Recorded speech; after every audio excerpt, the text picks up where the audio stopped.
दोस्तों, क्या आप जानते हैं आत्माएं किसी भी चीज़ से जुड़ सकती है, चाहे वो कंघी, कुर्सी, आईना, अंगूठी या और भी कोई चीज़ें क्यों ना हो।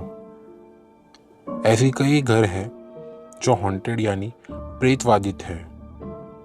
इसीलिए नहीं कि उन घरों में कोई दुर्घटना हुई है, इसलिए कि कोई ऐसी चीज़ घर में आ जाती है जो पहले किसी की थी। जैसे बहुत सी चीज़ें, रास्ते से कोई आकर्षित चीज़ मिली हो, या किसी ने पुरानी अलमारी या कोई ज़रूरी चीज़ खरीदी हो। दोस्तों, क्या आप जानते हो नीलामी के समय भी ये सब चीज़ों का ध्यान रखना पड़ता है। चाहे नीलामी किसी भी चीज़ की क्यों ना हो, इंसान को किसी भी चीज़ से लगाव हो जाता है। किसी को अपने गाड़ी से लगाव होता है तो किसी को अपने घर से लगाव होता है, और अगर कभी वो चीज़ें उनसे दूर हो जाती है तो वो लोग रह नहीं पाते, भले ही फिर वो लोग जिंदा हो या मुर्दा।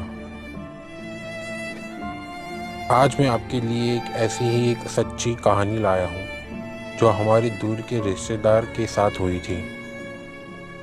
आइए शुरू करते हैं। जिन्होंने मुझे किस्सा सुनाया था वो मेरे दूर के भाई लगते हैं। उन्होंने कहा था कि उनके छोटे भाई के साथ ये डरावनी घटना हुई थी। हुआ यूं था कि रोज रात के तकरीबन 1 बजे जब वो सोते थे तब कोई उनके पैरों पर हाथ मारता था, जैसे कोई उठा रहा हो। इन्हें लगता कि उनके बड़े भाई हैं, इसलिए ये ना बोल के सो जाते। जैसे ही वो करवटें बदल कर दूसरी ओर सोते कि तभी कोई उनके पैरों को खींचता और उन्हें बिस्तर पर से गिरा देता।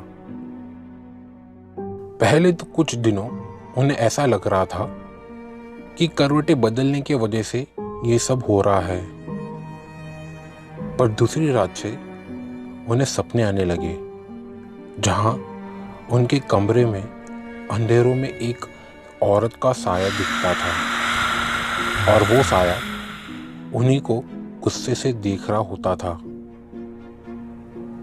फिर कुछ मिनटों बाद वो साया भागकर इनके पैर पकड़ता था और जोर से बिस्तर से गिरा देता था। ये सब के कारण उन्होंने अपने कमरे में सोने से मना कर दिया और सारी बातें अपने बड़े भाई को बता दी। उनके बड़े भाई को लग रहा था कि ये सब वहम है और कुछ नहीं, पर अपने छोटे भाई को समझाने के लिए वो खुद उस कमरे में सोने चले गए। उस रात जब वो सो रहे थे तब उन्हें भी यही सपना आया और दर्द से चिल्लाकर उठ गए।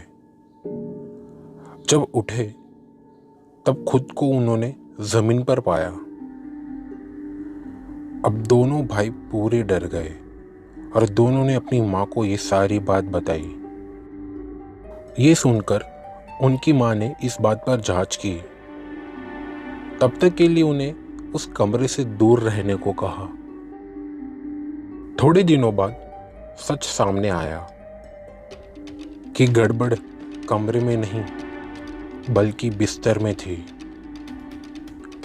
उनकी माँ ने कहा कि जो बिस्तर उन्होंने अपने छोटे बेटे के लिए लिया था वो पुराना था, यानी सस्ते में एक दुकान से सेकंड हैंड लिया था। इस बिस्तर की पुरानी मालकिन एक औरत थी जिन्होंने ये बिस्तर खास तौर पर खुद के लिए बनवाया था। इस बिस्तर से उन्हें बहुत लगाव था और उनकी मौत भी इस बिस्तर पर ही हुई थी। ये सुनते ही उन्होंने उसी वक्त वो बिस्तर वापस दुकानदार को दे दिया। काश उन्होंने उसे जला दिया होता तो आगे किसी और को ये झेलना ना पड़ता। तो ये थी मेरे भाई की आप बीती। आज के बाद कोई भी पुरानी चीज़ें ले तो इन सब बातों का ध्यान ज़रूर रखना। और अगर आप हमारे चैनल में नए आए हैं तो प्लीज़ लाइक, शेयर और सब्सक्राइब ज़रूर कीजिए। धन्यवाद।